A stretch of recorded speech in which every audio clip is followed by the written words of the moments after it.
Hello guys. आज इस topic को पढ़ने से पहले किसी और चीज़ के बारे में थोड़ा सा जानते हैं। आप सभी, मैं हूँ या आप हो, हिंदी या अंग्रेजी के बुक्स पढ़ने से पहले बेसिक नॉलेज लिए होंगे, जैसे कि स्वर, व्यंजन, अल्फ़ाबेट्स, मैथ के क्वेश्चन सॉल्व करने से पहले उसके काउंट्स जाने जाने होंगे, टेबल्स पढ़े होंगे। तो आज चलते हैं आपके चाइल्डहुड टाइम में।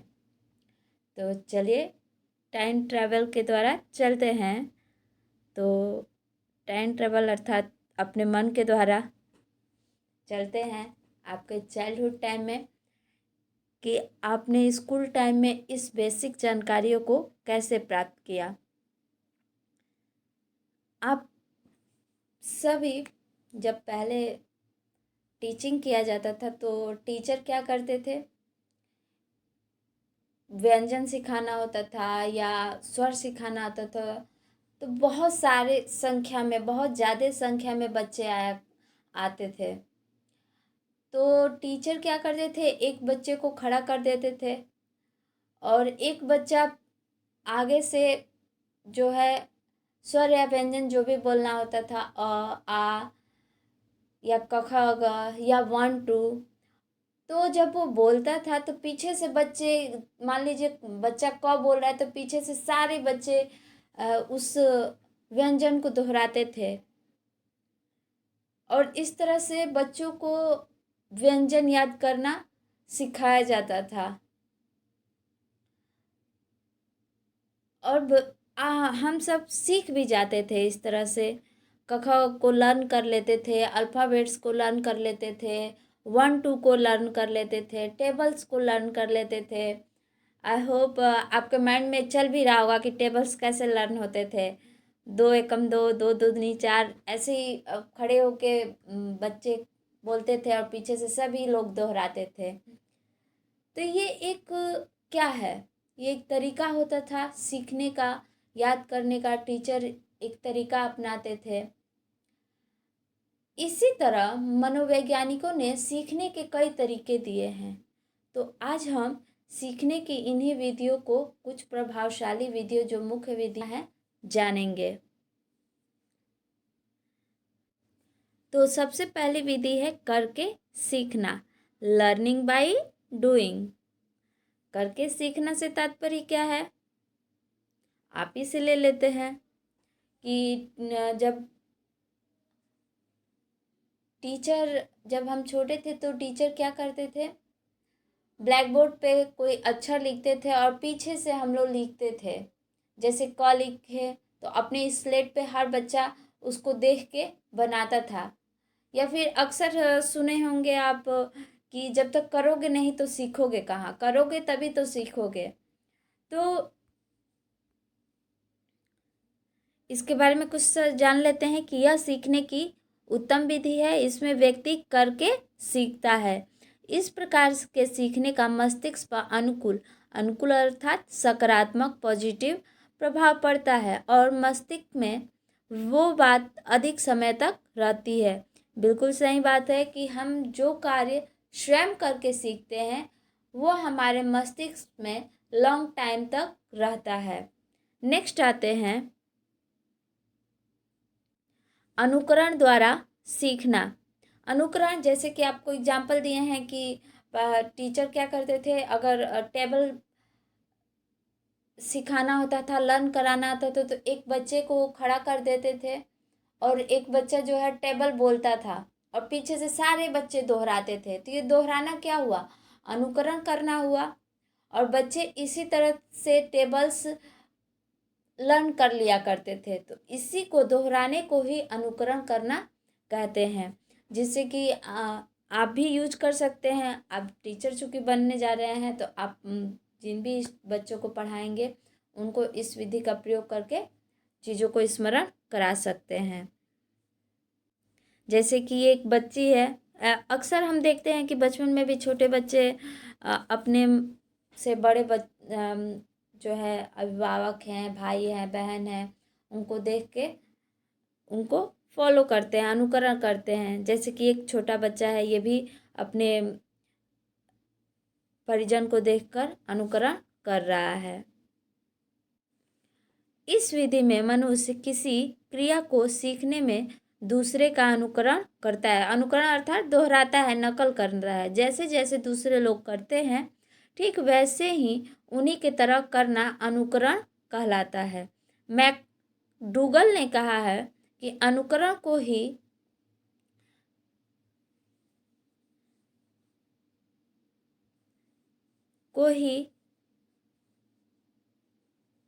कार्य का उसी रूप में दोहराना कहा जाता है। हम जब कार्य को, इनके कहने का तात्पर्य है कि जब कोई कार्य कर रहा है, जैसे कि एग्जाम्पल दिए हैं कि बच्चे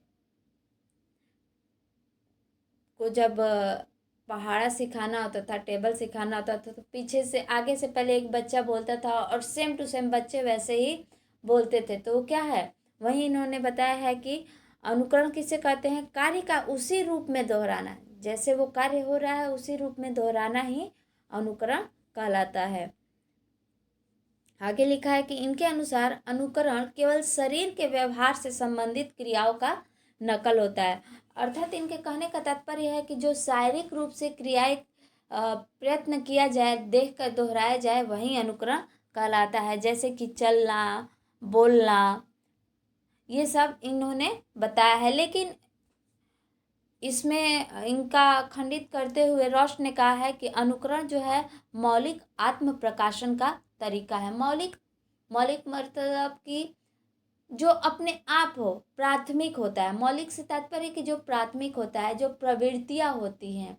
जैसे कि प्रवृत्तियों से तात्पर्य कि ये अपने आप हो जाती हैं। जैसे बच्चे का रोना है, उसकी मूल प्रवृत्ति है कि वो रोएगा ही। लाइट जलता है तेज तो आंख बंद करेगा ही।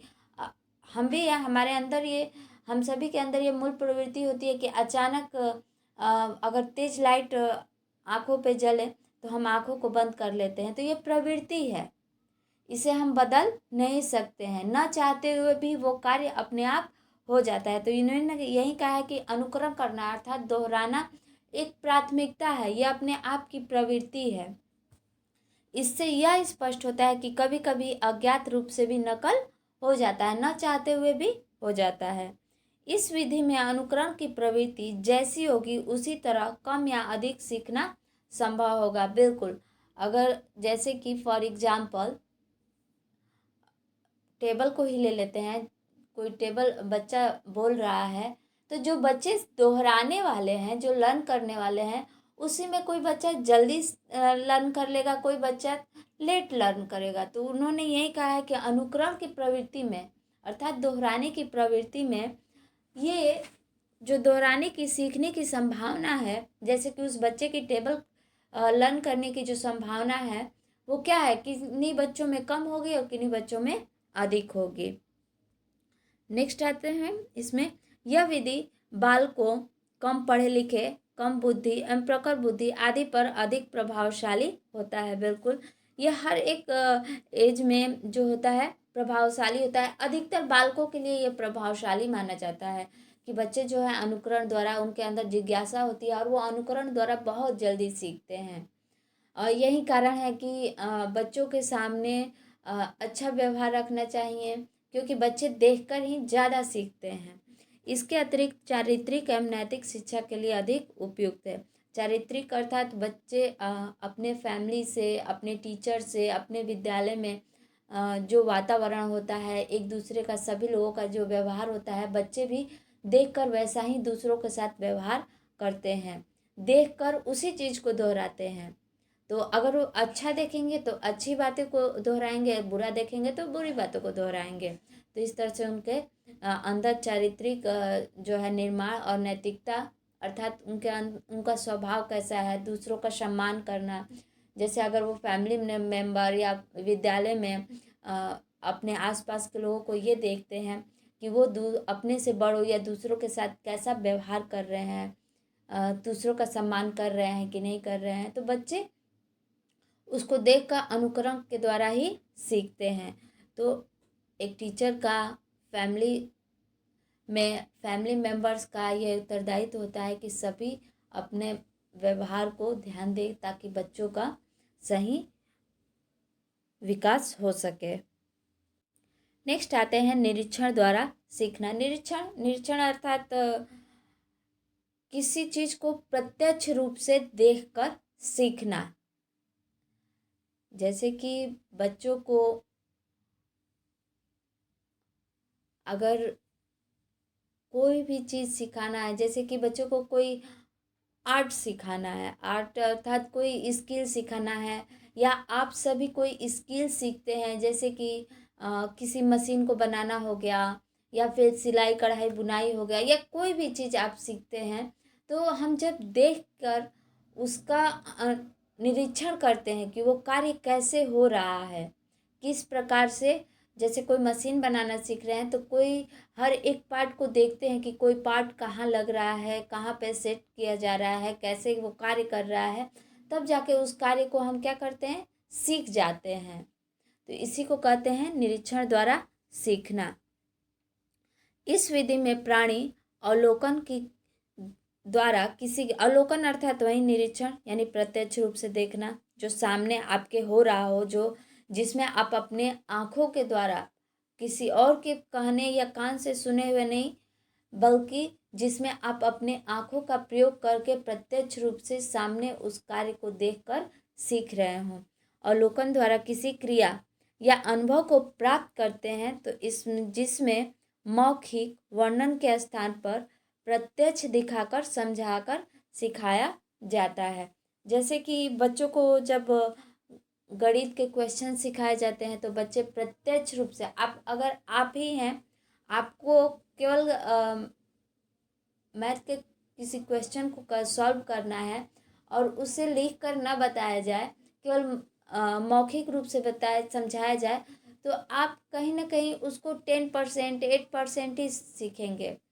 आप पूरे श्योर नहीं होंगे कि वो सॉल्व कैसे होगा। लेकिन अगर उसको लिख कर सिखाया जाए, समझाया जाए कि ये क्वेश्चन कैसे सॉल्व होता है, तो आप उसे देखकर प्रत्यक्ष रूप से तुरंत ही सीख जाएंगे।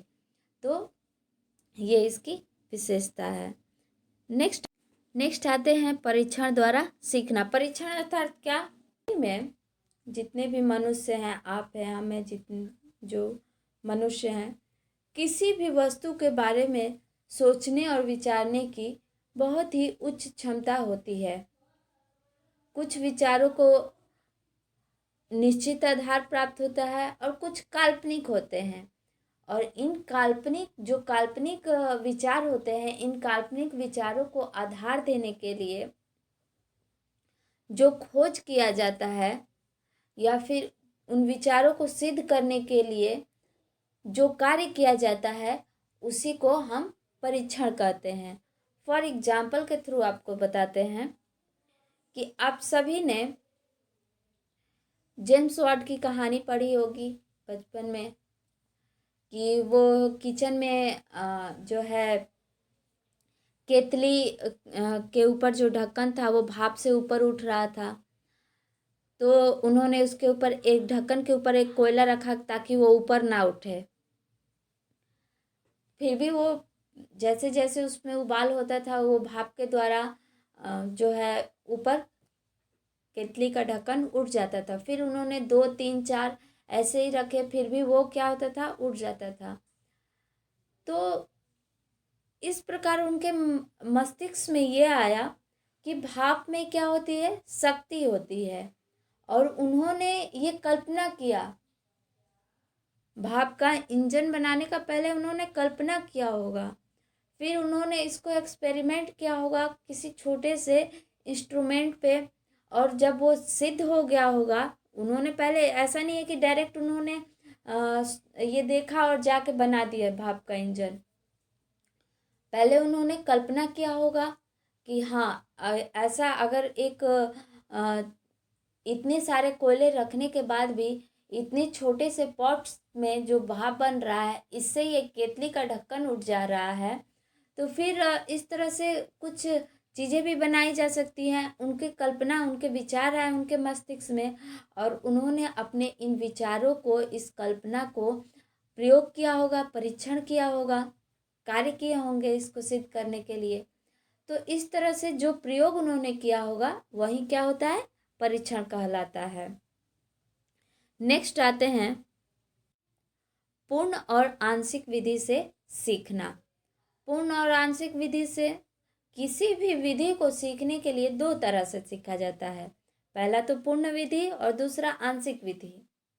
जैसे कि अगर आपको क्रिकेट खेलना सीखना है या साइकिल चलाना सीखना है, तो सबसे पहले बच्चे आप सभी साइकिल चलाना सीखे होंगे।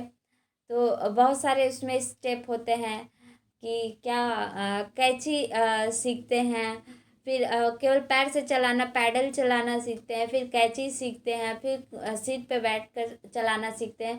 तो इस तरह से क्या हुआ, आंशिक छोटे छोटे रूप में उसको भाग में बांट के चलाना सीखे। यह उसके बाद फिर जाके सही रूप से एक बार ऐसा आता है कि उसको सही रूप से चलाना आप सीख जाते हैं, यानी कि पूर्ण रूप से चलाना सीख जाते हैं। एक और एग्जांपल ले सकते हैं कि जैसे कोई कविता है हिंदी की, तो उसका मीनिंग जब हमें समझना होता है तो सबसे पहले उसको छोटे छोटे भागों में बांट देते हैं, अर्थात एक एक लाइन का पहले अर्थ समझते हैं। इसका तात्पर्य क्या हुआ कि उसे छोटे छोटे भागों में हम बांट देते हैं, और जब पूरी कविता का एक एक लाइन समझ लेते हैं तो फिर लास्ट में एक एक लाइन समझने के बाद उसे पूर्ण रूप से समझते हैं। तो इस तरह से जब छोटे छोटे भागों में बांटते हैं तो उसे आंशिक विधि कहते हैं, और जब उसे पूर्ण रूप से समझते हैं तो उसे पूर्ण विधि कहते हैं। इसके बाद भी बहुत सारी विधियाँ हैं जिसे कि हम अगले वीडियो में जानेंगे।